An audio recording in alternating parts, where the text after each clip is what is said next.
duck smoke, we want all of it. So line them up, Trey shot with the blade, you know we sizing it up. I'm quick to catch the fade, you know Styles making the cut, cause we coming out clean every time that we showing up. It's gonna be called The Barbershop. Yo, what up, folks? Welcome back, folks. It's another episode of the Barbershop Sports Talk Podcast. I'm Trey Frazier, and that's the homie Maestro Styles in the building. Yes, sir. Yes, sir. We are streaming live on our YouTube channel, Twitch, on Twitter at Barbershop SPOR2, also on the Facebook page, and streaming live on our Instagram at Barbershop Sports Talk Podcast. Hopefully, everybody had a great Thanksgiving holiday. Mine was pretty great until, the sicknesses started, taking place in the household. But, we overcoming that, coming out of it. How about you, bro? How was your Thanksgiving holiday, B? Thanksgiving was good, man. I'm sitting there, we started saying that and I realized, damn, Thanksgiving was last week. Like that shit has been such a blur in the past couple of days. That shit is really just that's wild. Kind of blurred past. But no, it was good, man. Kicking it with the family. Same old, same old. I have come to the conclusion that I am officially I can't overeat. Like I can't even physically do it anymore. I tried to, so I tried to the normal, you get the big plate, the things you do. Yeah, right. And right. by the time I got to the plate, and God bless my little cousins, because they 30 and under, so they don't believe on doing nothing on time. So we didn't really get to eat until like 6, 7 type shit. And but by the time I actually got to making the plate, I ate a little bit, and I was like, damn, I'm full. And I stopped, and I put my plate, I wrapped my plate up and ate it the next morning. And it low-key ruined the rest of my morning. Friday morning, I would sleep most of the day. And I don't mean ruined it in a bad way. It just means if I had anything productive to do, I damn sure didn't do it till later on in the day on Friday, because I went right back to sleep after eating it for breakfast. So, but otherwise, good to see the family. It was good times. That's what's up. Joey Carr was good in the what up? Facebook live chat right there. I think most importantly for me, we didn't have to travel this Thanksgiving this year. Neither did I. So I was so happy about that. The in-laws came for a week. Threw down in the kitchen, had some great Thanksgiving dinner, man. And shout out to my grandmother too, because she stayed with us for a couple of days. Also, she spent Thanksgiving with us too. But had to go back home down the road. So, shout out to the families, and shout out to everybody out there just kind of getting back on the grind, man. It's December. We about to wrap up 2024, hopefully in a great way. And looking forward to 2025. But as we continue the show, man, I know we got a lot of AFC North talk tonight. I know want to get to the winner. I guess you're the only winner. Your team is the only winner of the division this weekend. And thankfully, shout out to us scoring 44 and all those things. Look, we beat the Bengals, and that's an important win. Obviously division win, all those things. I am probably the only Pittsburgh fan that was not super impressed by the 44-point performance. I was gonna say, I'll take a guess at it. Sure. Now, is it because? Yeah, and I'll throw a few things out there, because I think we talked last week about what the Bengals are going through, 4-7, coming into the game. Probably not a playoff team at this point. Certainly, I didn't feel that way going into this weekend's games, but you still had the core of that team still healthy. That was still going to be able to, do its thing, at least on the offensive side of the ball. So I'm not surprised at the outcome. I'm not surprised at the point output. in this game.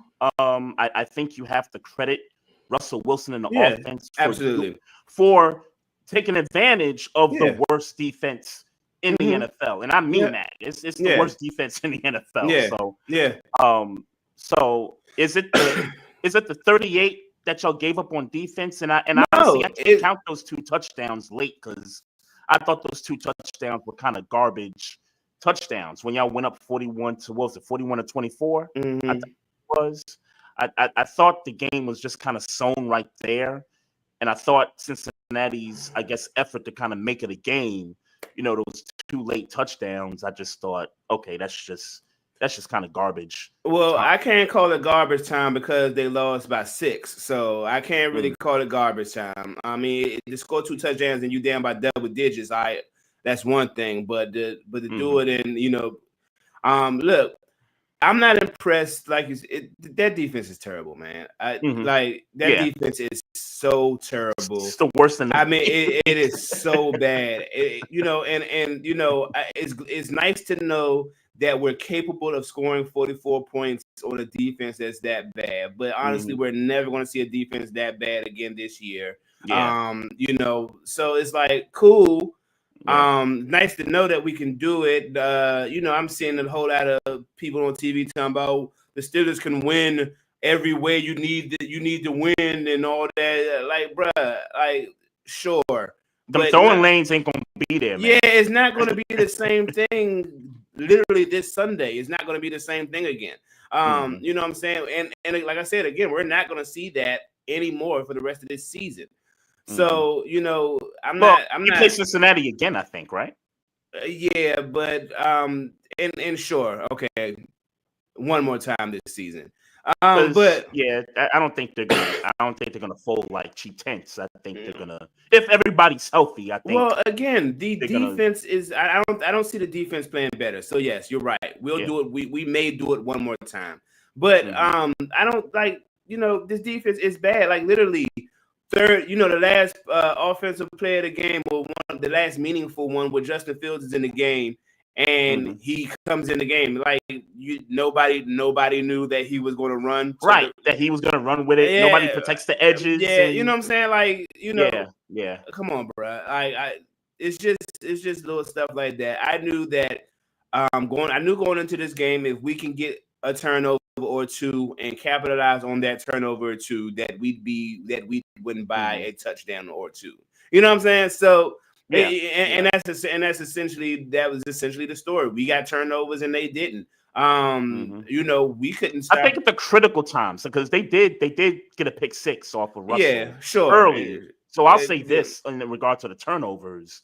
Pittsburgh got the turnovers when it mattered most. And again, it was still a 3-1 different. We won 3-1. So it was like it's just and shout out to the offense for being even able to bounce back from that George I mean from the pick 6 off the first drive. Right. We're picking slips and falls, and yes, Britt did grab him, and I feel like I should have been called, but whatever, they didn't call it, whatever. Yeah. You know what I'm saying? So like, and shout out, but again, it's against a terrible defense, bro. That defense is bad. It's bad, it's bro. Bad. I ain't never like we've had successful games moving the ball.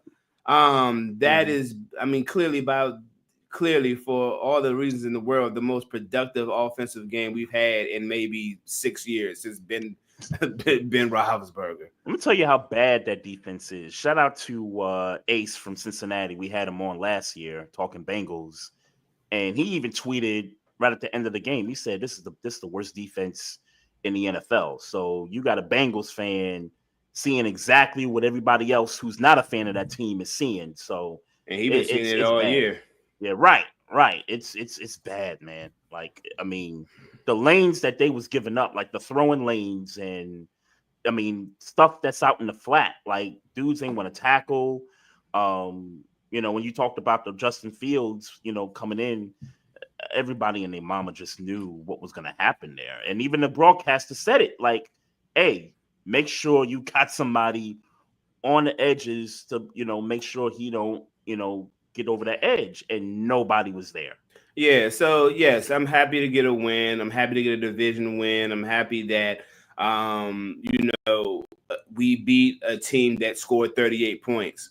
I'm happy for all of those things, but to sit here and act like I've seen power rankings that have us as the third best team in the league, and you know, including the NFC in the league. Yeah, I've seen power rankings that have us the third best team in the league. Wow. I'm like Bucky Brooks is the recency bias, boy. Yeah, but it's not even like, but yeah, bro. Nah, you know, like I'm happy. I'm happy to get a win. I'm happy to score 44 points. But I'm not going. I'm happy to know that if the defense is trash like that, that we're capable of scoring 40 points. But at the end of the day, bro, like I'm not taking no whole bunch. You just hope it's a defense as bad as Cincinnati's that you're going up against. Again, and let's be clear, that ain't happening no more this season outside of when we play them again. So I was saying Browns, Chiefs. Now the Browns got some shit coming with them. Let me just go ahead and start there. They got some shit coming to them Sunday. Let me be very clear. They got some shit coming to them. Sure. I mean, I think 3 weeks ago I had y'all splitting with Cleveland. You know, y'all winning on each other's home field. I don't think the game last night really changes my opinion about Browns and Steelers next week. I think that was just a totally different game there. We'll talk about that in a minute. But I do want to get to the Ravens and, you know, their loss to a pretty good Philadelphia Eagles team, which is now, you know, you talk about power rankings, they're ranked like the second best team in the league. I know some people probably got them at the best team, even over the Detroit Lions right now. Man, where do you have them before you get into the game? Well, let me say this. Saquon Barkley is the league MVP right now. That's my opinion. I know people want to put Josh Allen right there. I don't see it, bro. Like I know people have been campaigning. I know people have been campaigning Josh Allen. People on SportsCenter talking about it. People on the radio talking about it. Oh, he's the league MVP and stuff. And I'm watching these games and I'm looking at the numbers and I'm. You watched Sunday's game, right? Stuff. I did. Yes, I get the Amari Cooper, you know, pitch. You know how these things are won, man.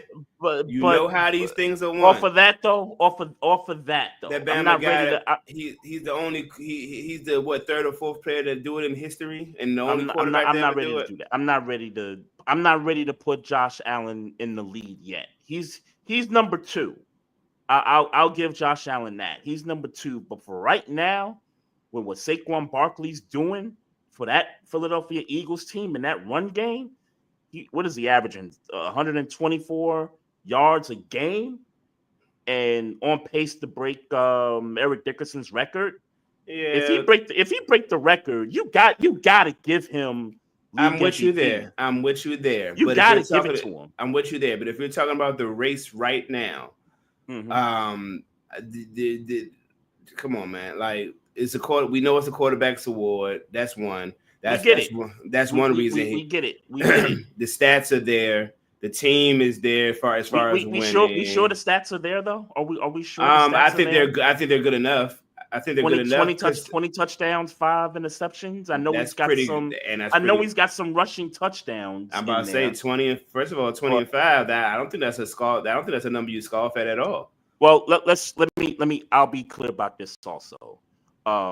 Lamar has taken steps back in the MVP race. Yes, I will admit that. Despite 30 touchdowns, 3 interceptions, that's a lot better ratio than Josh Allen right now. And I think Lamar's got about 3 rushing touchdowns to add to that. So you're talking 33 touchdowns total to just 3 interceptions. So those are MVP numbers, but I think because of the team right now and what it seems to be happening, and the way he lost that game, the way he lost the game against Philly on Sunday, and it wasn't just him; it's a couple other factors. But right now he's taking a step back in that, top 2 MVP race right now. So for me, it's Saquon 1, it's Josh Allen 2, and it's Lamar at 3 right now. And if somebody wants to argue putting somebody else there at 3 and Lamar's 4, I can't argue it. I can't argue it. What about Russell Wilson at number 3? This is the comment for clicks. or TJ Watt. Yeah. I mean, and not that I'm saying he's the MVP, but I mean, I guess if I had to give to somebody, it would be him over Russell Wilson. If I had to give to anybody on the team, but no, obviously no, not in real life. Yeah, man. Between the Ravens, look, I want to say that the Steelers started this for y'all, and and I take joy in that. I also the losses? The 2 out of 3? Is that where you're going with it? 2 out of 3. Yeah.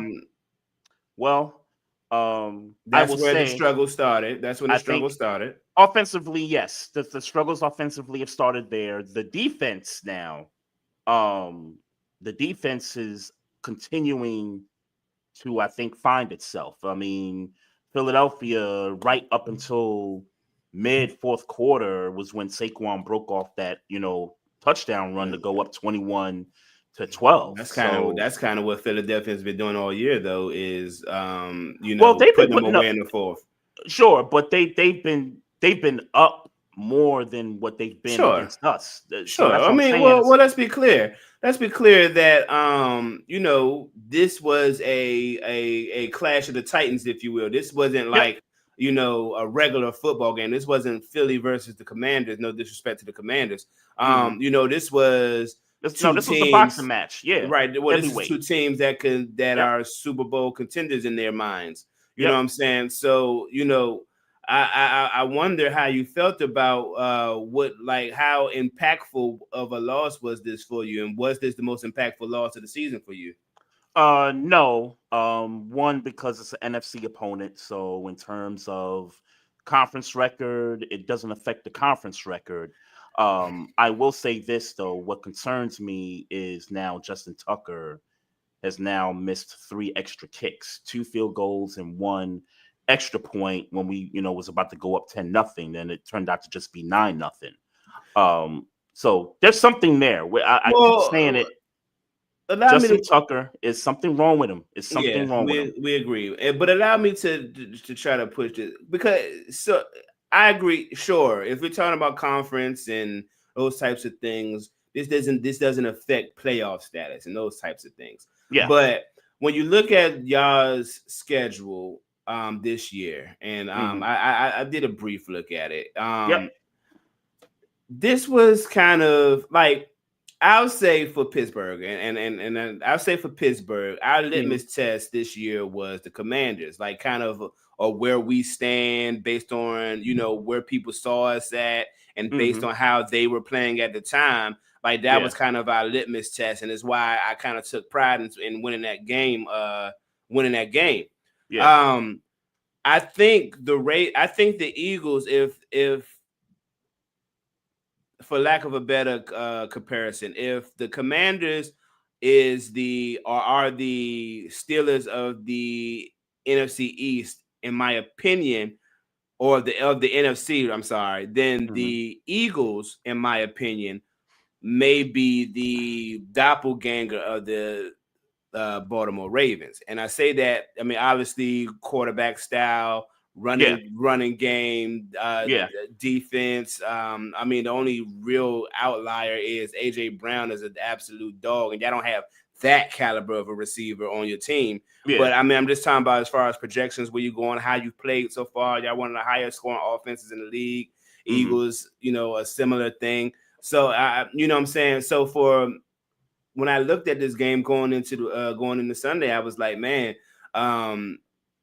y'all need this, not for playoff seedings per se, but more so for us, like, okay, we really are who we thought we were coming into the season. We really are who we think we are coming into the season. I mean, I think it's realistic to think, that maybe Super Bowl ambitions, y'all not ready for Super Bowl yet after this loss. I think that's a realistic thought.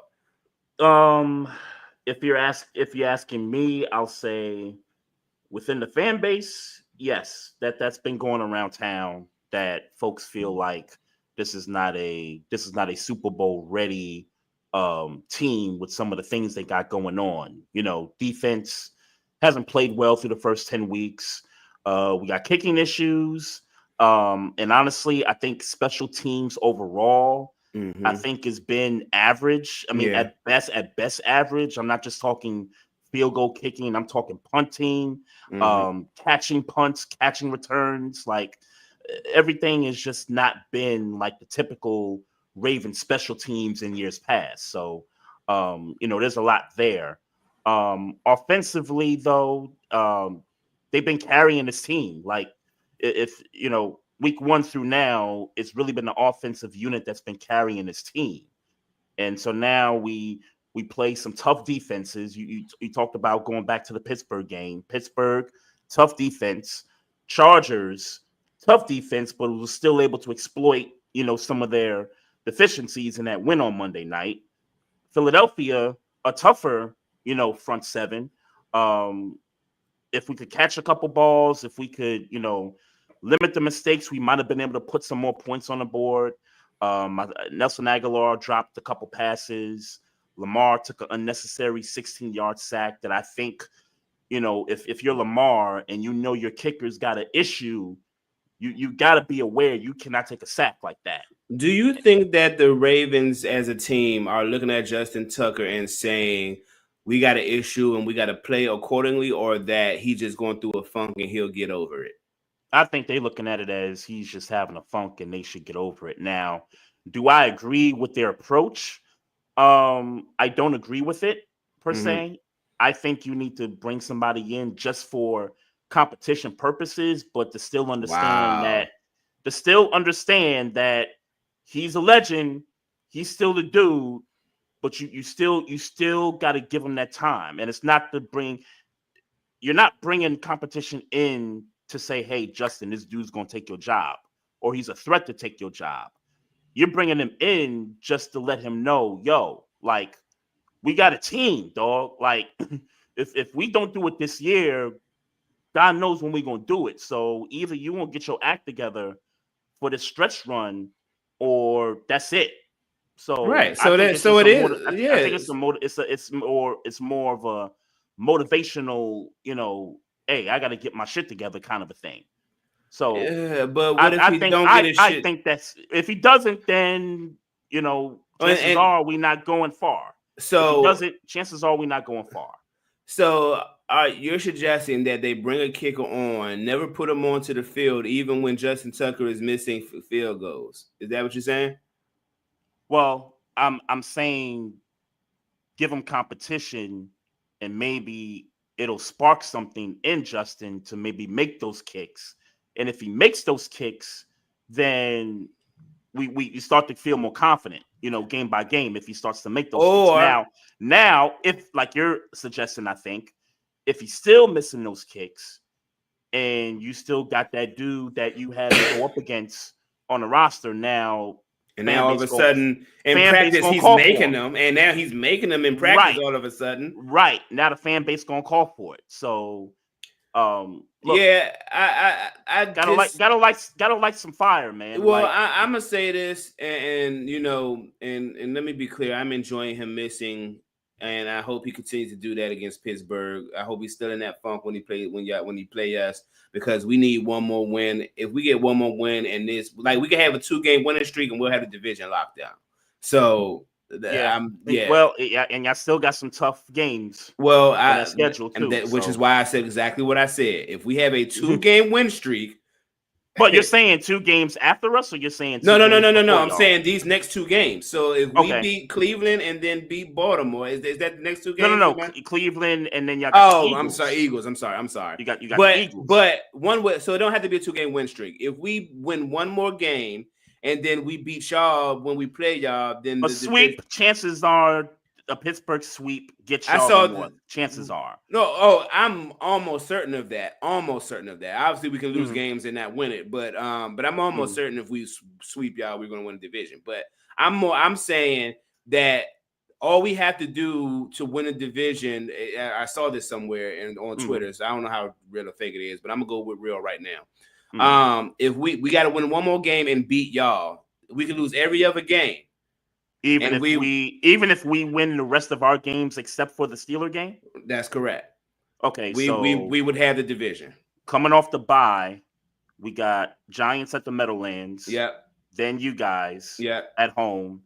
Then Texans in Houston, which I don't think will be easy, but I know the Texans have been, struggling as of late. And then we got the Browns to close out. In Baltimore. Browns in Baltimore to close out. Yeah. Let's say we go 3-1. Now we're talking about what are we 8-5? So 11-6. So we end up 11-6, and you guys are 9-3. Yeah. So you would need 2 plus, or maybe not even 2 plus the Baltimore win. You would just need a combination of 1 win 2 and a wins. Baltimore win.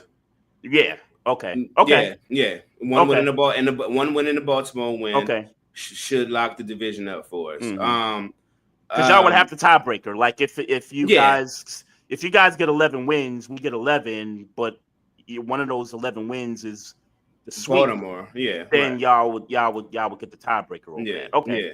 Okay. Yeah. I see. So I forget what. But that would be my other disappointing moment in this loss is that we're a game and a half back instead of being half a game back. Going into the bye week. Yeah, knowing that you guys got Cleveland coming up, and then you got the Eagles coming up, and we got words for Cleveland, and we got some get back for Cleveland for sure.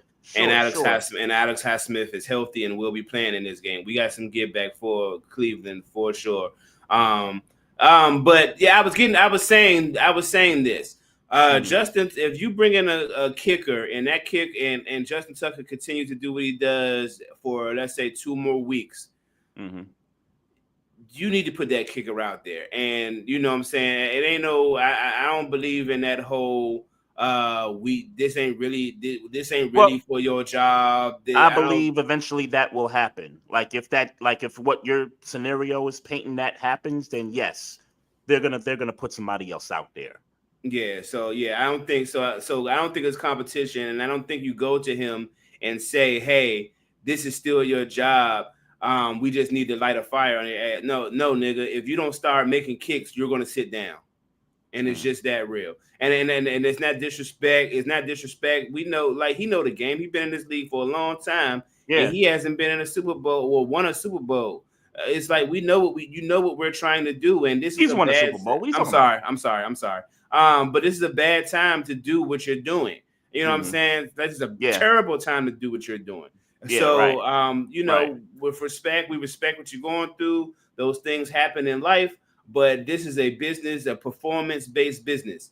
So look, bruh, we can't be losing. We can't be losing by 5 points to teams, and those 5 points might be drawn back to you missing kicks. The difference. Well, did you see the stat on TV? They said all of our 5 losses combined are by 22 points. Yeah. All of Justin Tucker's missed kicks and missed extra points is a total combination of 22 points. Yeah. So, y'all can't you can't do it. You can't do it.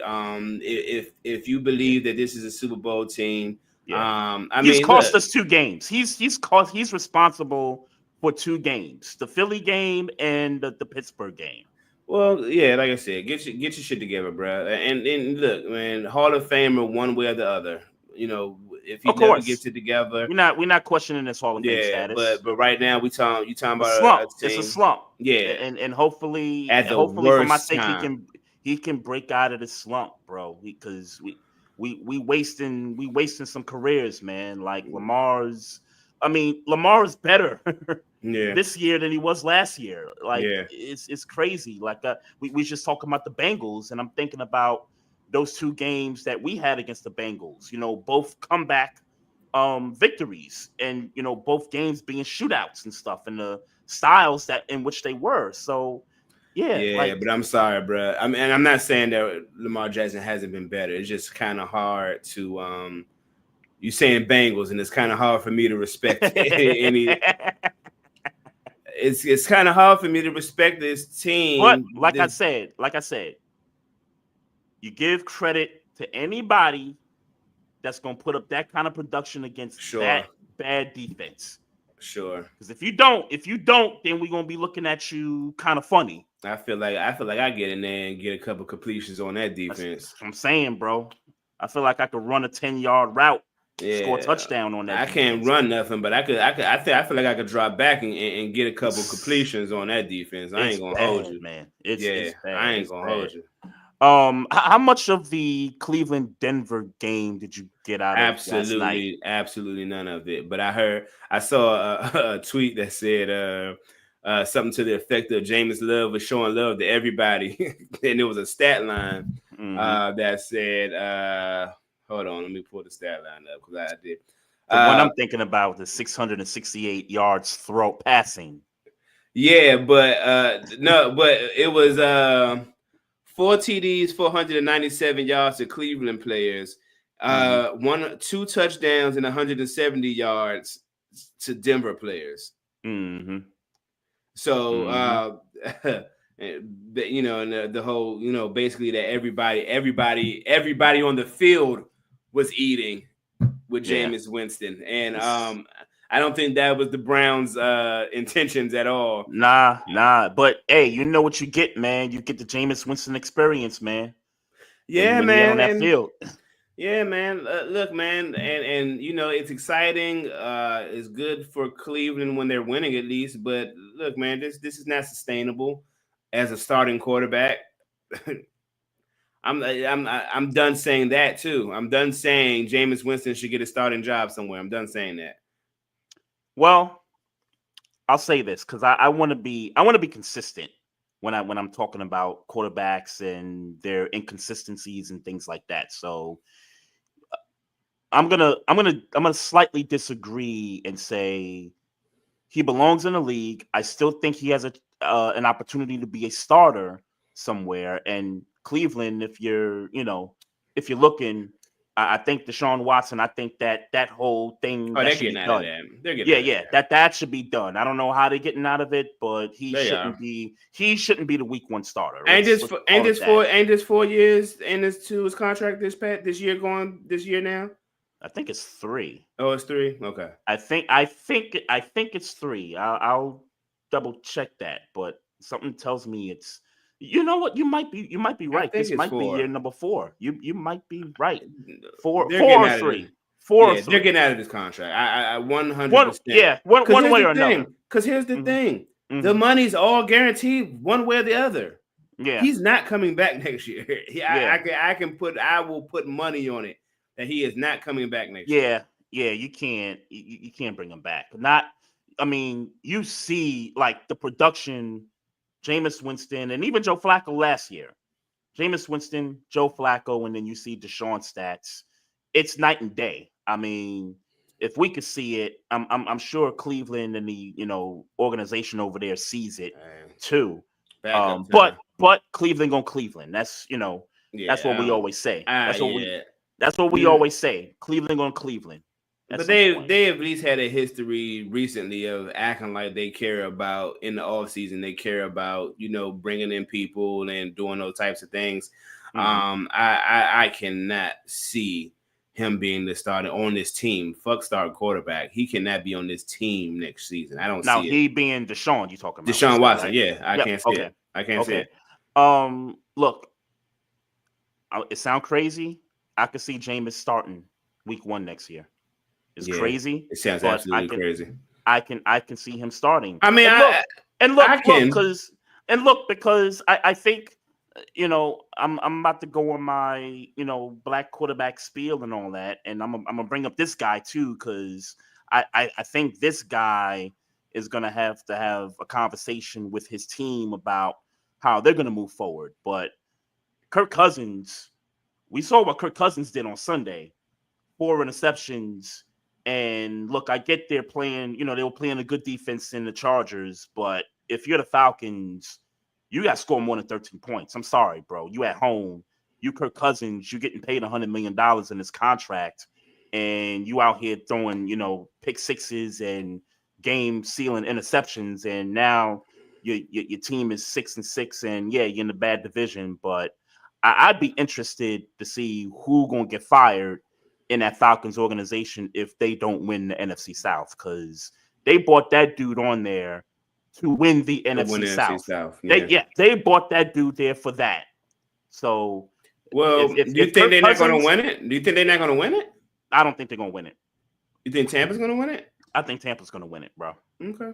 I think Tampa's got to, and yes, they got swept by the Falcons, so we got to consider that there.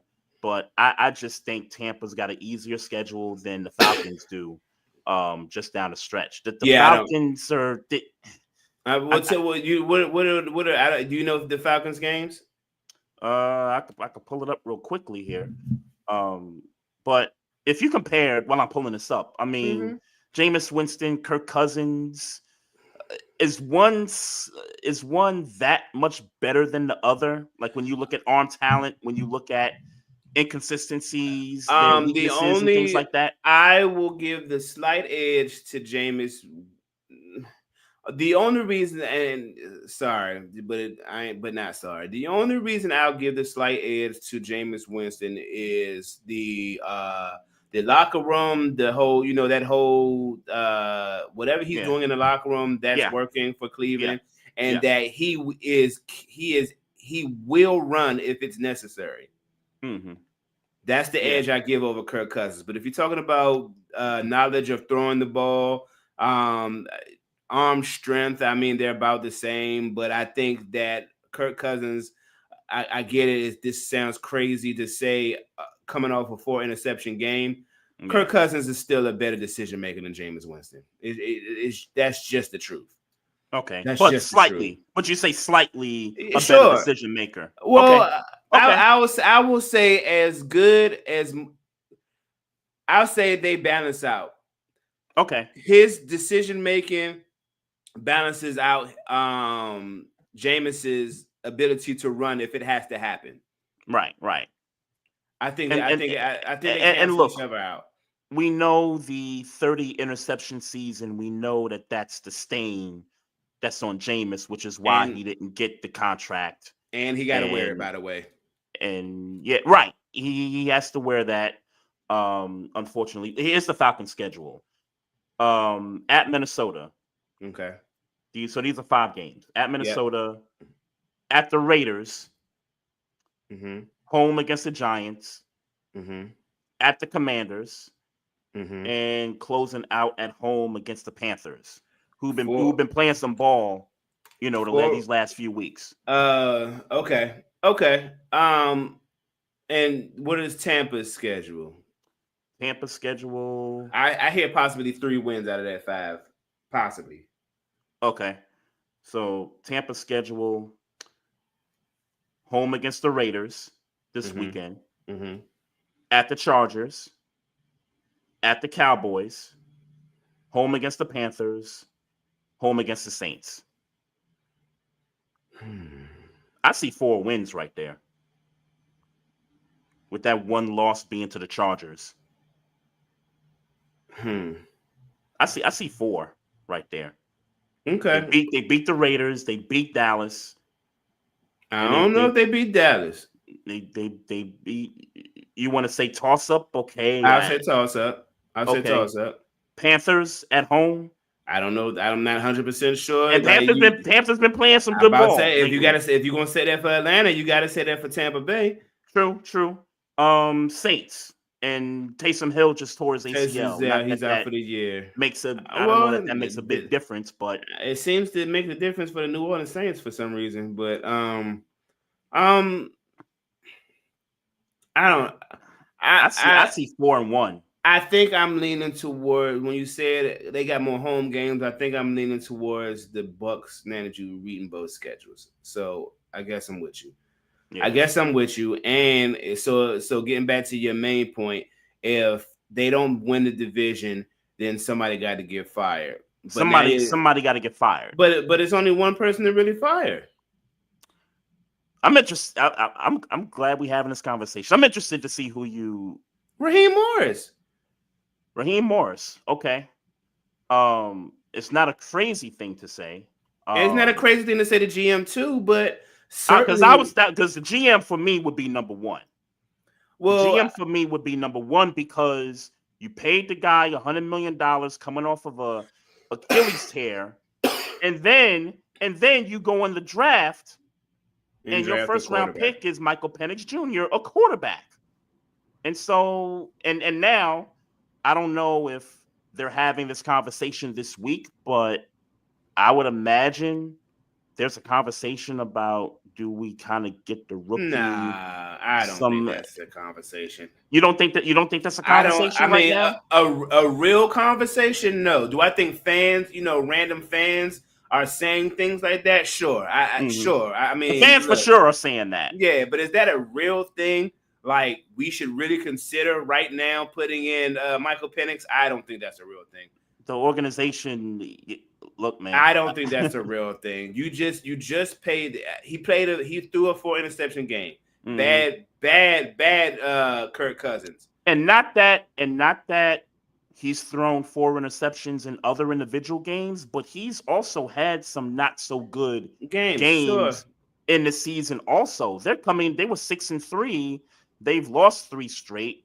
They had a bye in between that. They're coming off the bye, going into the Chargers game, and they put that game up. Like 100%. But we also have to respect that this is not a Charger caliber team. Meaning, and I'm not saying I'm not excusing. I'm just saying we at week 13. We just wrapped up week 13. We in week 13. We know who the Falcons are. We know who the Chargers are at this stage of the year, bro. This team is going to play defense, meaning the Chargers, and Justin Herbert is going to do him. You know what I'm saying? We know we know what this team is, and we know what this team is. Being in the Falcons, this is a team that plays in the NFC South, so that's why they're a quote unquote good team. Yeah, and I've heard somebody also say they won't have the conversation, or they won't even have the thought of maybe getting Michael Penix ready because they're tied atop of the division, which is not and historically it's not been, at least in the last couple of seasons, it's not been a good division. So you're 6-6, you're tied with the team that you swept already, a team that we thought was dead because of the injuries to the receivers, but Mike Evans is back. Baker is playing some good ball. I wouldn't say he's playing great. I think Baker's playing some good ball right now. And they got a schedule that I think favors them down the stretch more than I do the Falcons. Definitely, that's where you got me. Is I just agree that the schedule is more favorable for the Buccaneers. But we also know that if Kirk Cousins decided to turn up, he can pull off some upsets on a few of these games. We do know that. Okay.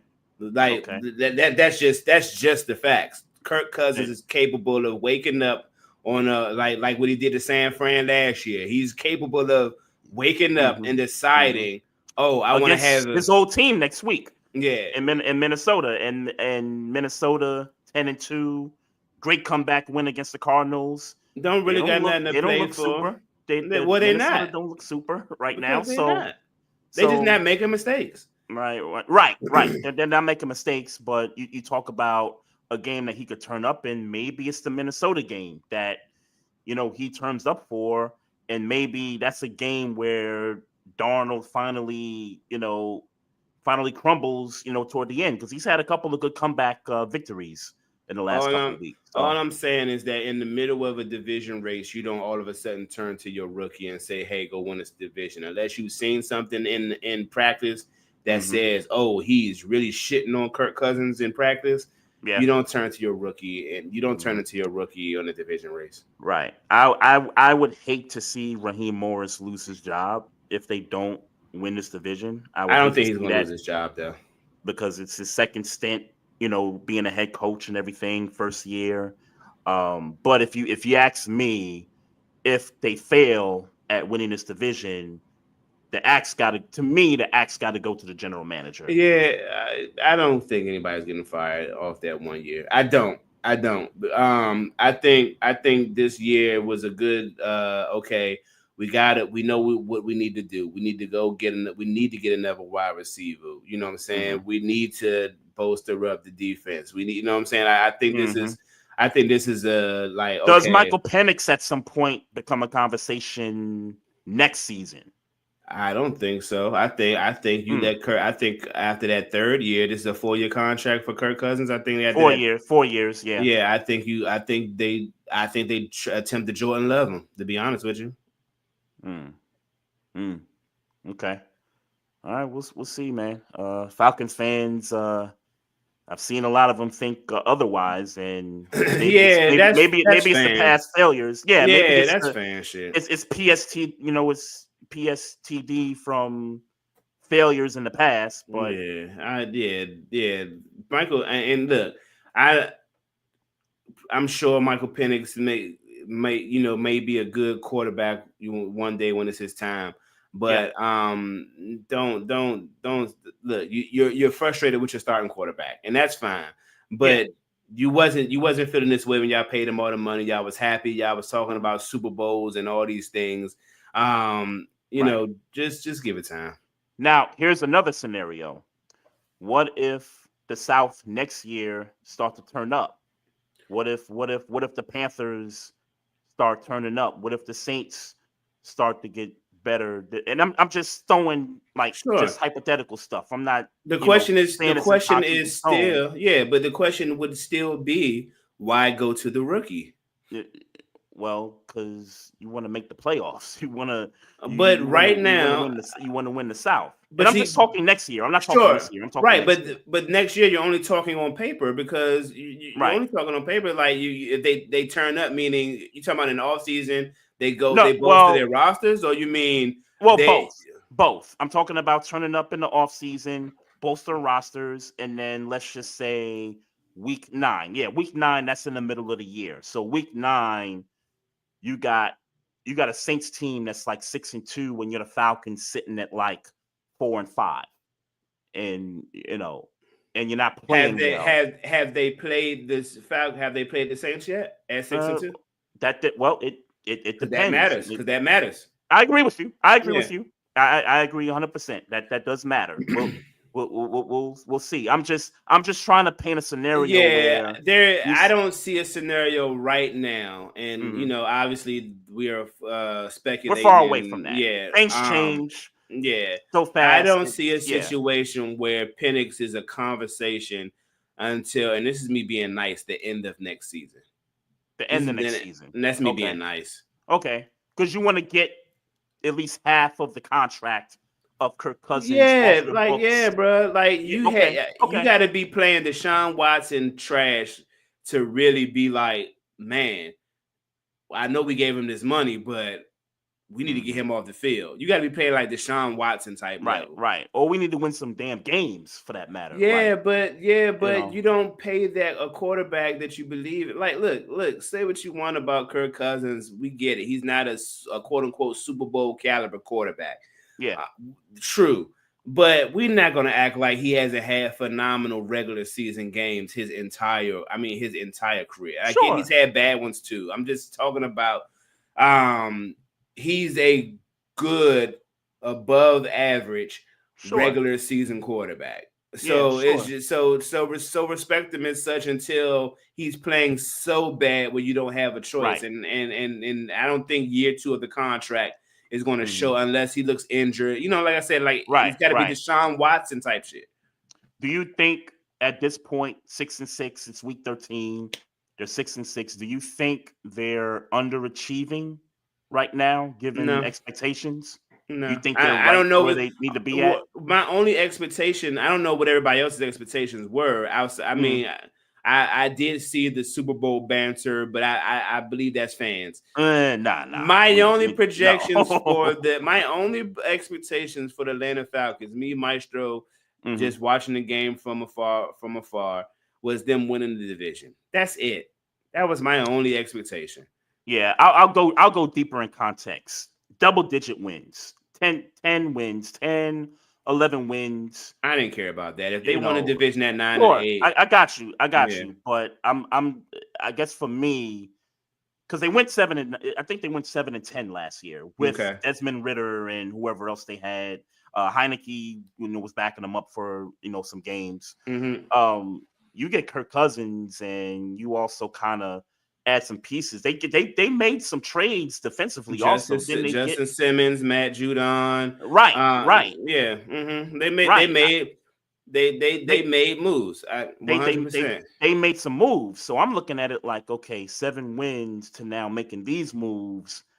That should be a double-digit win season. 10 wins, 11 wins. But think, and we don't have to. Per se rabbit hole, but think about it. If they win a division at 9 and 8, do you feel like your expectations would have not been met just because they lost one game? No, it's met. Once you get to the finish line, it's 9 and 8. You the champ. It is what it is. Right. Because I don't care about I would rather you 9 and 8 win a division than 10 and 7 and miss and not make the playoffs. You know what I'm saying? So for me. Win a division. I don't care how many games it takes to win it. If it took 7 games to win a division, win the division. You know what I'm saying? Yeah, sure. That's the only reasonable expectations for me based on what they did in that team. Sure. I don't think we, and I say we, I'm casual fan that's looking at the Falcons from the outside. I don't think I expected to have a conversation about them being threatened to not win the division, because I think we knew the Panthers was a project. We knew that was going to be bad. The Saints was sort of a question mark. Yeah, they were Buccaneers maybe was the only. I must say, and I don't pretend to remember exactly what I said in the beginning of the year. But if I'm looking at the Saints roster. Yeah, I do think that the Saints had just as much as a chance as the Buccaneers, and maybe the Falcons had a little more chance, a slight chance, better than the both of them. But it wasn't so far where if the Saints won the division, I would be surprised. You know what I'm saying? Right. So only team I had no chance they was going to be competitive with the Carolina Panthers in that division. Right. So for that, you know what I'm saying? Like, they didn't do the Falcons bought in an older franchise quarterback. So they definitely, the expectation was once, and they bought him in, I guess summerish, in the off season. And then it wasn't summerish. They got him at the point to where you start getting free agents and stuff. They didn't wait. So March. So they do that. But the conversation was throughout leading into the preseason was they need a pass rusher. And I could hear and I definitely heard fans saying they need a safety, like they need something on the back end. I remember that AJ Terrell is a stud at cornerback, and I forget the other guy, but he's pretty good. But they needed a safety. They get Justin Simmons and kind of Matt Judon they trade for. And you feel like they addressed the immediate needs outside of offensive line, and some people even feel like their offensive line was pretty good. So you address the immediate needs that people are saying the Falcons need. You addressed it right before the season, and now it's like, okay, I mean, me and you said it. They are winning the division. That's what we said. We said that, right? We said that. Yeah, but I didn't express the context of it when we were talking about it.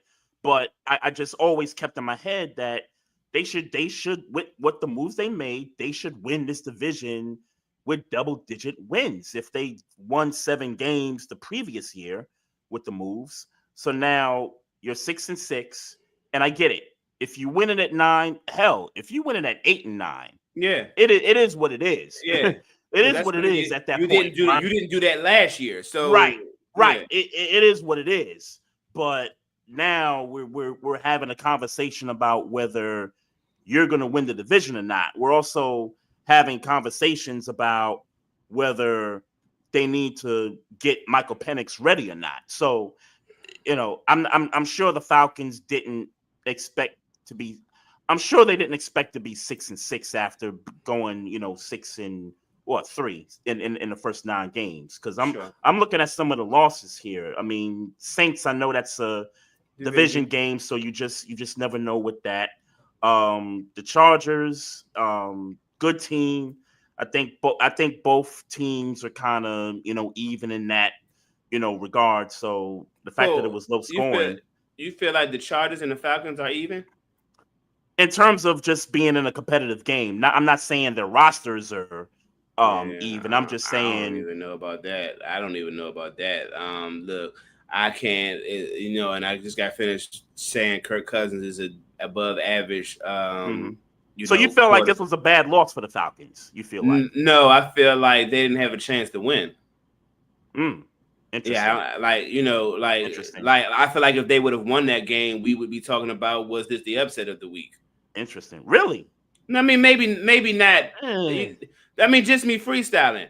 Sure, I would be, I'm that's me not thinking about the rest of the schedule that happened week 13. I'm just saying that if you would have told me, like, when we made picks, there was no doubt in my mind the Chargers are winning that. There ain't nothing. Yeah, about it. I picked the Falcons though last week. Yeah, right. I did, right. And I don't know if it has to do with because the Ravens just played the Chargers and we kind of exposed the defense a bit. So I'm just not sure if because you certainly can't expect maybe I'm Kirk thinking Cousins. off of that. Right? Yeah, you certainly can't expect Kirk Cousins. Of course, yeah. Sure, of course. But again, you bought him here for this reason. So I'm just looking at their losses, like Seattle, and I know Seattle's kind of gotten themselves together. But what was this, back in week 6 or week 7? They got blown out in Atlanta 34-14. That I felt like that was kind of a bad loss. I mean, Seattle. That's a bad loss.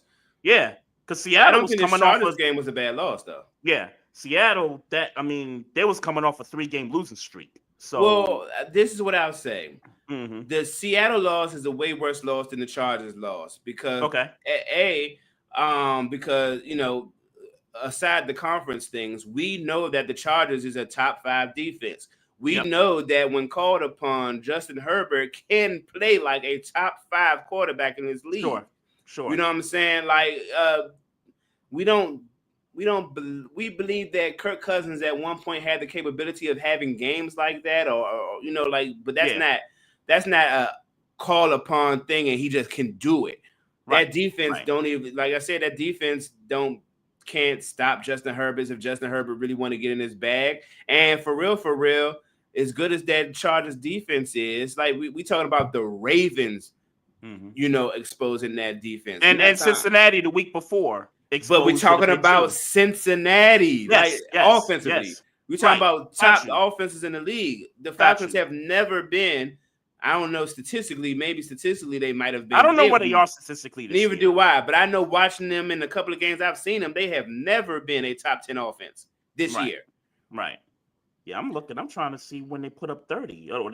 They beat the Buccaneers 36-30. Yeah, they're not the schedule, but other than that, they are not a top 10. They might not be a top 15 offense. Atlanta. Yeah, they put 30 on the Bucs twice and one time on the Panthers. That was it. Yeah. See, my thought was that playing if you in the NFC South and you can win 5 games in the NFC South, any team in the NFC South, you can win 4 of those games. They got a good division record. Yep. You're in pretty good position to win your division in the NFC South. They got a good division record. I think they're 4-1, I think. Yeah. So I don't know. Yeah, because they only got left is the Panthers on the schedule. So Yeah, so they're 4-1 in the division. So I guess from that point on, yeah, they're in pretty good shape. But Yeah, but when don't fire Raheem Morris, y'all. yeah, nah, I wouldn't. Or No, the GM for that matter, because I'm not so much of a bad. I don't think them drafting Slim from Washington was a bad. Michael Penix was a bad thing at all. Mm-hmm. At all. You're going to sit him down, teach him the game, and hopefully he doesn't pick up some of the bad Kirk Cousin habits. So you think they're trying to follow the Green Bay model? You think? I think this is the situation where they're trying to do that. Yes. Okay.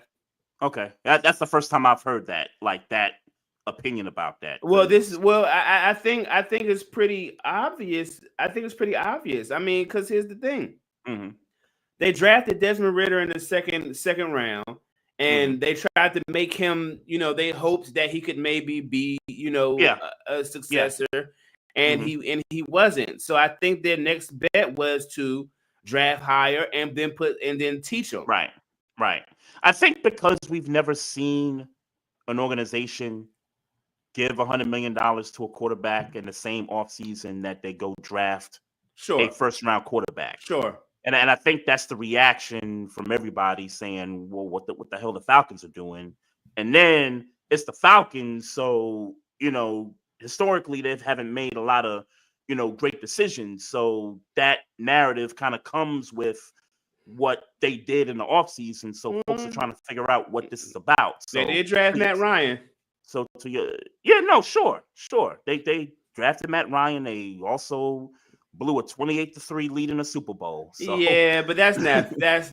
I mean, if we're talking about GM stuff, yeah, that's not a. Nah, I got you. I'm just saying, like, it's been a while for the Falcons. I just and it's gonna be a little, and it's gonna be a while longer. It's a little while. Even in a bad division, it's been taking some time with them. So. Real quick, man. I just want to I don't want to forget. Prayers to Randy Moss. I don't know what exactly is going on with Randy Moss, but he's posted something on social media saying he's going through some internal stuff, and I guess it requires him to wear shades. I don't know what that's about, but Randy Moss. We ain't got to say it. Hall of Fame, all the things. Hope you're working through that, and for you to put it out there means you wanted us to know. So now that we know, whatever you're going through, we're hoping for prosperity and healing and whatever's going on with you, and that way. I'll say a couple things about that. First off, prayers to him and his family as well. I did see the clip where he did talk about having to wear shades, but apparently the week before, because he does, I guess, Sundays on ESPN in the mornings when they talk about the games and stuff, his eyes were yellow, like literally yellow. I don't know what that stems from. I don't know what that condition is, but that's why he had the shades on. So that's why he was alluding to something going on amongst, his household. So we definitely keeping the Moss household in prayer for sure. I do also want to send shout out to Trent Williams and his family. Because they did lose twin babies. Yeah, for sure. And that's something to condolences, recipes. For sure, man. So just wanted to throw that out there too. And also, rest in peace to Medrick Burnett, who's a linebacker for Alabama, who was a linebacker for Alabama A&M.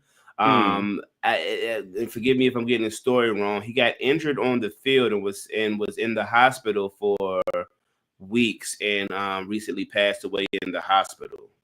I don't know. I don't know what the play was. If I'm getting, but for certain, rest in peace to him. Condolences, prayers to his family. Yeah, prayers to the family for sure, man. I got one more football talk. Oh, I'm sorry. Go ahead. No, if it's football, go ahead. Can we wrap the Dolphins up? We already wrapped the and the 49ers are packed up. We know that, but pack up the Dolphins. And honestly, you could pack the Colts up too. Yeah. You go back. I think right now, Chiefs is still number one, right? So you got Chiefs, Buffalo. When you say number one, you're Pittsburgh. talking about record-wise. Current standings Gotcha, right now, if the playoffs were to start today. Yeah. It's Chiefs, it's Buffalo, Pittsburgh, Texans at the 4, Yeah. Chargers 5, Ravens 6, and then the Broncos 7. Pack up the Colts because and by the way, shout out to Anthony Richardson because gutsy call on that final play. Went down, scored the touchdown. Coach decided, let's go for 2. We on the road. Let's go trying to win it right here. They get the 2-point conversion. They win the game. They get the 6 and 7. That was a season saver. Season saver for sure. Is it a season saver? How if we're wrapping them up? Well, I'm saying it's a season saver right then and there. This was before the Broncos played last night. Gotcha. Because that's who they're trying to catch. They're trying to catch the Broncos. Sure. And I'm sure the Colts were watching that game last night, hoping Jameis could, pull this off. So now it's a 2-game lead, I think. I think both teams are on bye weeks this coming week, Denver and Indianapolis, that is. Mm-hmm. So 2-game lead. They play each other when they come off the bye, and that's going to be the game. Like Indianapolis, that's their season right there. Yeah. If they lose that means they're 3 games behind with 3 games left. So and that sounds like you got them losing. Yeah, for sure. Yeah, for sure. I don't know what that old man doing, but that old rookie is slanging it. Why are we calling this dude old? Because he's 24 and a rookie? Nah, I feel like that nigga been in college forever. Nigga, you 30. Yeah, I'm 40. Hey, whatever Sean Payton doing with him, man, it's working, man. Yeah, for sure. It's working, bro. Imagine when they actually put a team around him. Yeah. They're missing definitely some key. I mean, they got good players, but they don't got star players. They don't have star players. They do. They got good players. They got a good defense, even though it got a little exposed last night. Jerry Jeudy was on a mission, and I missed that storyline going into the game right before it kicked off. I was like, oh snap, I forgot Jerry Jeudy was on the Browns, and he's playing his old team. I actually was thinking about when Steve Smith got on air and was trashing Jerry Jeudy right in front of him during that pregame last year. So yeah, Jerry Jeudy, shout out to him, man, because he torched the Broncos last night. I'm sure he wished he would have got the dub, but what do he have? 230-something yards receiving and a couple of touchdowns, something like that? Man, he almost had as much yards as the Denver Broncos had with Jameis throwing to the cornerbacks. Yeah, right. Right. Hey, it's this question, because somebody tagged me in a question and said, is this the best revenge game like ever? All right, look, don't ask me because I didn't watch it, and it looked like from the highlights, it seemed like I should have tried to watch it, but I didn't. And I'm like, well, my response was, you need to go back 10 years and look at what Steve Smith Sr. did to the Panthers. Ain't nobody going back no 10 years. I'm just saying, nigga. I'm just saying, bro. Look, what's going to be memorable is when you torch your old team, you get the revenge, and you win the game. Jerry Jeudy torched them, but his team didn't win. Yeah. Steve Smith torched the Panthers. The stats weren't as gaudy as I'm going to say, bro, I feel like you remember that game because you're a Ravens fan. I do not remember that game. Somebody posted a question. I gave an answer. I hear you. And we had a dialogue. It was cool. It was cool. We throwing stats back and forth and stuff. But at the end of the day, what's going to be memorable is when you get the revenge and you win the game. Steve Smith, while the numbers weren't gaudy, he got the revenge. He got the dub. So I'll just leave it at that, man. Yeah, that's not fan bias. Was You it gotta 200 you gotta start yards? watching some games, man. Was it 200 yards though? Did he get 200 on him? Steve Smith? No, Yeah. that's what I'm saying. It wasn't as gaudy Well, as what was the stat line? Jerry It's Jeudy. more. What was the stat line? 139, about 139 yards receiving, How many a touchdowns? touchdown. I think it was a touchdown or two, something like that. No, yeah, it wasn't as gaudy at all. Right, that's what I said. I heard you. Gaudy. Yeah. Like, but it's you feel like that memorable. was the best revenge? Oh, you just said memorable. Okay, memorable. Okay. Yeah. If we remember and we need a topic, one day we're gonna have to point out the best revenge games, some of the best revenge games, because I don't know. Can you think of one? It might not be the best one. Can you think of one? I can't, man. That's really man. I don't be. Hey, bro. I can't. At least you honest, man. And right, because then what you gonna make? You gonna make me sit in here and dead fucking silence and try to remember a game? I can't. Nothing comes to mind right now. All right. Nothing comes to mind. Yeah, no Steelers, like nothing Steeler related. Nothing comes to mind. That game Patrick Queen played against the Ravens earlier this season. Okay, now you're going too far, bro. That's an uppercut, man. Stripping Isaiah Likely when to get that game. That's an uppercut, bro. I think he had like 13 tackles that game and a forced fumble. Yeah, all right, whatever, man. Yeah, I should have paid that man. Nah, we couldn't pay him, bro. I know, but you should have. We couldn't pay him, bro. Glad he hit up. We couldn't do it. All right, we'll see come playoff time. Definitely looking forward to Ravens Steelers in the playoffs. I said, well, you need to be looking forward to seeing when we go on Yard Trap.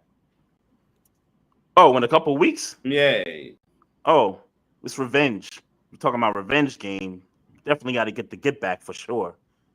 We got to get that one. If we want a chance at the North, we got to get that one. That's for sure. That's why we have every intention of going in your house and handling business. Well, you better beat the Eagles in Kansas City while you're at it. Hey man, I'll be honest with you. I would love to. I'm not scared of Kansas City. I'm not gonna lie to you at all. I don't. Fear I can see that. I don't fear Kansas City at all. I can see that. And to be honest, Saquon is Saquon, and AJ Brown is AJ Brown. And I think that's gonna be tough. Yeah, that's definitely gonna be tough. That's gonna be tough. That's gonna be tough.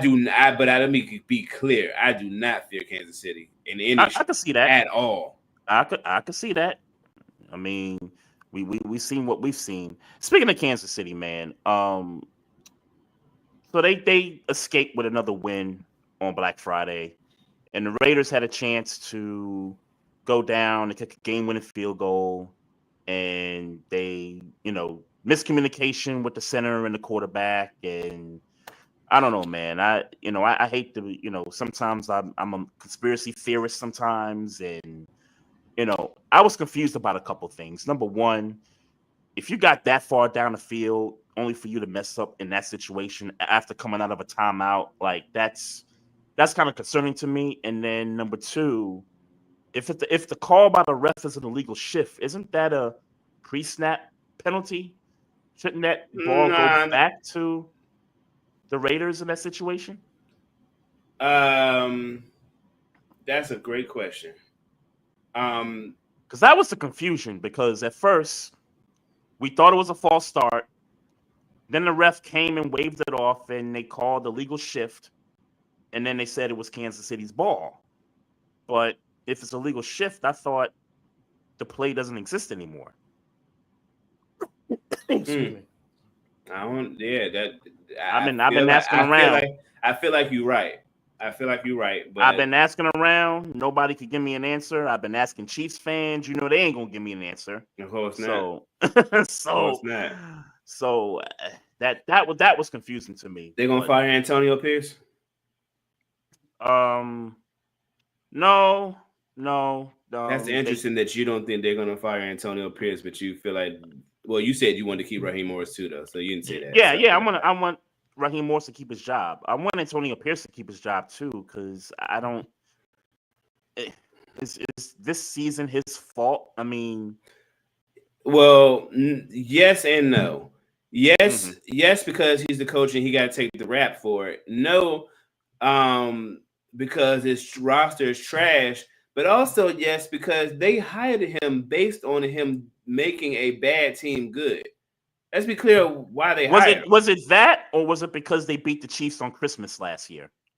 No, I think it. I mean, I think that had a part to do with it.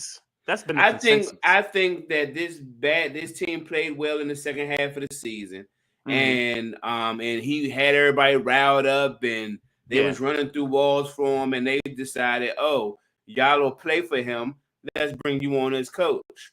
And now his first year, it don't seem like that same vigor is there as a team. It doesn't seem like it. And I don't watch a lot of Vegas games, but it don't seem like that same vigor is there. It don't even seem like I mean, the one thing that replays in my mind as far as the Raiders and Antonio Pierce is him calling them soft. No, that's Gerard Mayo. I'm sorry, that wasn't Antonio Pierce. But so really, it's really been a business decisions. That was the quote. That was. Thank you. Yeah. And then they did emphatically get rid of Devontae Adams. So you know. Yep. You know, let me say this. I don't think you should fire any coach after 1 year if you haven't given them the opportunity to, get a roster and do the things. Only time I can say I feel like a 1 year coach should be fired is if they come into a situation when all that team needed was guidance, the roster's there, the expectations are there as well, and you don't deliver on expectations. That's really the one time I could think about freestyling when I feel like a coach after 1 year should be fired.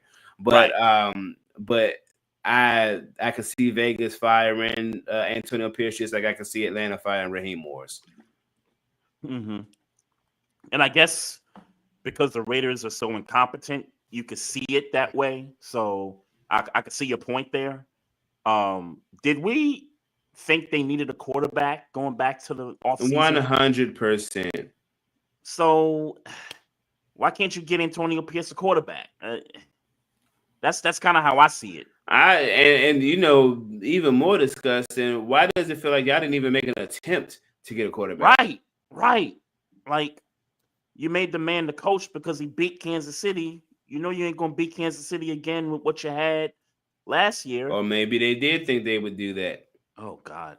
I mean, Aiden O'Connell is just stupid enough to throw the ball. And that's the thing. They got a vicious tight end. Like, you got to get a quarterback, man. Good God. Who is their wide receivers on that team? What's the dude from New England? Jacoby Myers. Okay. And they got a dude, I forget the guy's name. I watched some of that game. I don't know how I got into watching it, but I guess it got entertaining. I forgot the game was on toward the end there. But yeah, I don't even know like much of their roster. And you forget they didn't, bring the running back, Josh Jacobs. So now they got some guy, Abdullah, running the ball from Detroit. Yeah. And they had somebody else, who had a good game. The backup running back had a pretty good game against Kansas City on Friday too. So I just thought about this topic. I wanted to make sure I brought it up.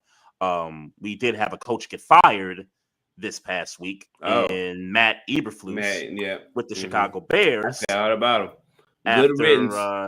After pretty much blowing that end of the game sequence in Detroit. You already said your thoughts. Good riddance. Good riddance. Yeah, good riddance, man. Like I wish, and I know me and you gonna keep on. Apparently, me and you gonna keep on coughing on this camera. Good riddance, man. Like, look, and then had the audacity to say something to the effect of, he's not concerned about whether he's gonna be the coach next week. Boy, I don't even care if that's your real thought. Don't even come off smug like you good. And this team is, thought they could compete in the division this year. Yeah. Man, I tell you what, because I watched it live, the play sequence and stuff, and I'm like, wait, y'all got a timeout? I'm like, why y'all not, because Caleb took the sack. It was 3rd and 26, and Caleb's trying to call a play and, get the play in. And I'm like, dude, call a damn timeout. Like, what are we doing? Like, what are we doing here? I will say this, though, and I agree that it's a mistake.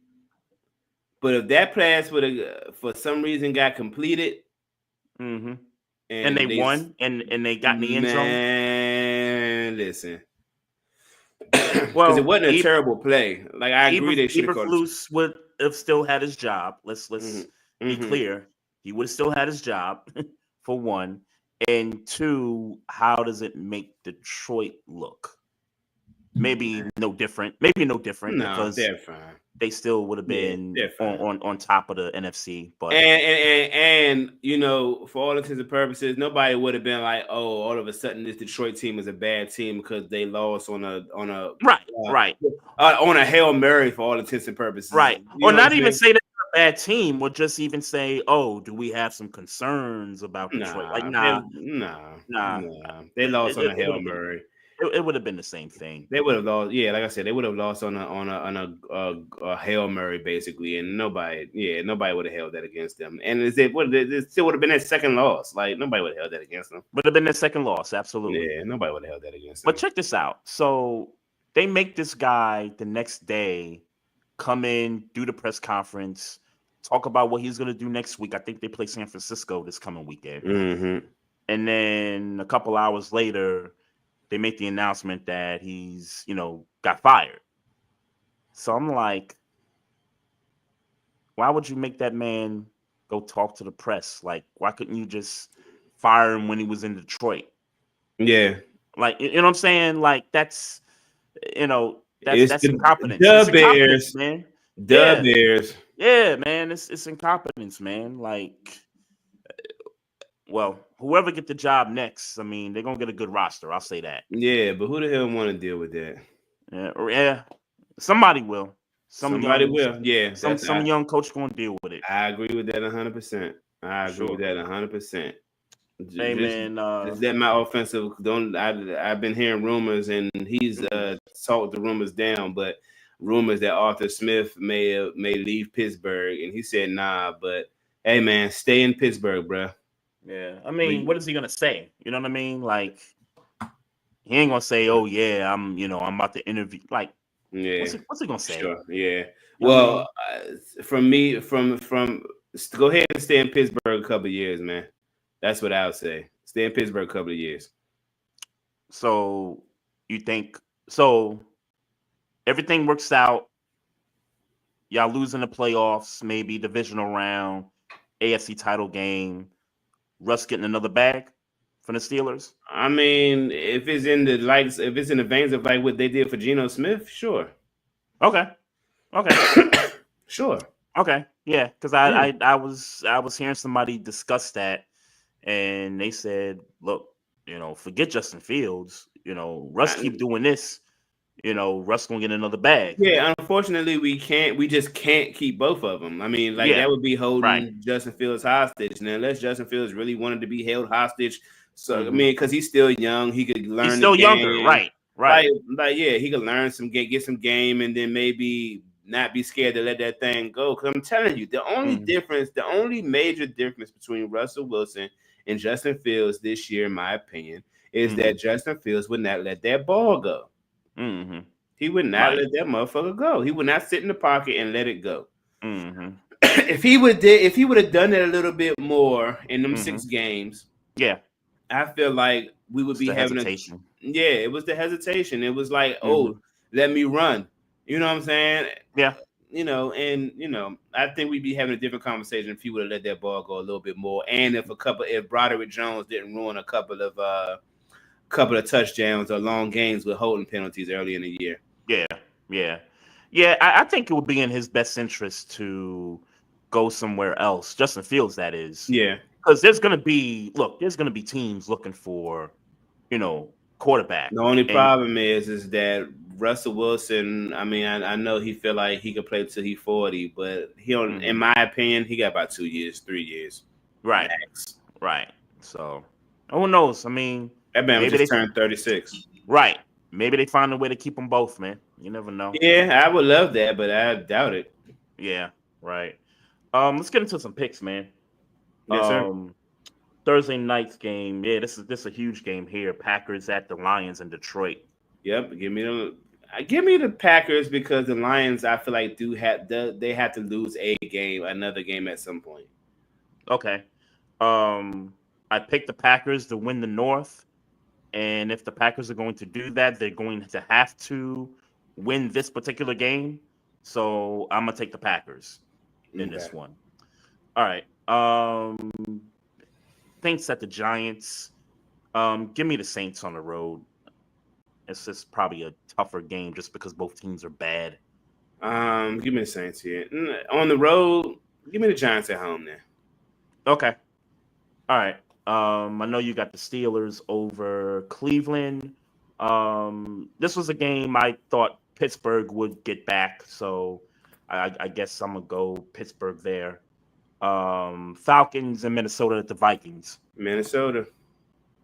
I'm taking the Vikings. I'm also gonna take the Buccaneers at home over the Raiders. I agree. Panthers and Philly to take the Eagles. I'm picking the Eagles, of course. Yep. Jags at the Titans. Give me the Jags. I'm gonna take the Titans. And by the way, you agree with the suspension? Yeah. That hit on Trevor Lawrence. Yeah, I agree. I agree with it too. Yeah. 3 games is enough. Mm-hmm. Although I agree with some former defensive players who have kind of come out and have kind of defended him and saying, "Yo, like, what is he supposed to do?" Like, I get it. You know what I mean? Yeah. Unfortunately, when you do that and to a quarterback, it come with the game. This is today's game. Comes with the game. Yep. You know that. Brawl and all. Yeah. Brawl, suspension. It all comes with it. You know that. You know, those guys are trying to protect themselves too from injury also. Sure, but the quarterback is more important. I know that's a bad thing to say. Damn. It just, hey, I ain't got no reason to lie. I'm not saying in life expectancy. I'm just saying the game protects the quarterback. Nah, I got you. I'm just saying from a defensive player standpoint, they have to protect themselves because if they stop on a dime, they could pull a ACL, they could tear a kneecap. Like it could be that gruesome for them. So like you said, it comes with the game. Yeah. But I ain't gonna tear my ACL doing it. So then hold them 3 games. Jets at the Dolphins. Give me the Dolphins. I'm taking the Dolphins. Yeah. I think that season's over. Pack them both up in my book. And Aaron Rodgers is. I saw the rumors. Mm-hmm. Aaron Rodgers might not play next year. He might not play for the Jets next year. Oh yeah, that was a thing going back to last week. If the Jets are smart, which I know they're not, they would just cut ties with him to start fresh. I mean, they got to get a new coach, new general manager. So both those guys are going to want their new quarterback. So right. Big game, Seahawks at the Cardinals. I'm taking the Seahawks. I'm gonna take the Cardinals. I'm lying. Yeah, I'm lying. I'm gonna take the Cardinals, man. I don't think they haven't. When Kyler Murray and Marvin Harrison, I don't think they have an answer. Yeah, I think they have a big game. And honestly, I'm gonna say Seattle got lucky on Sunday that the Jets wilted the way they did. And shout out to Leonard Williams on the pick 6. Yeah, man. A first by a defensive lineman, I think. The longest pick 6 by a defensive lineman. I don't know, but sure. That was the stat. I was just trying to make sure I got that right.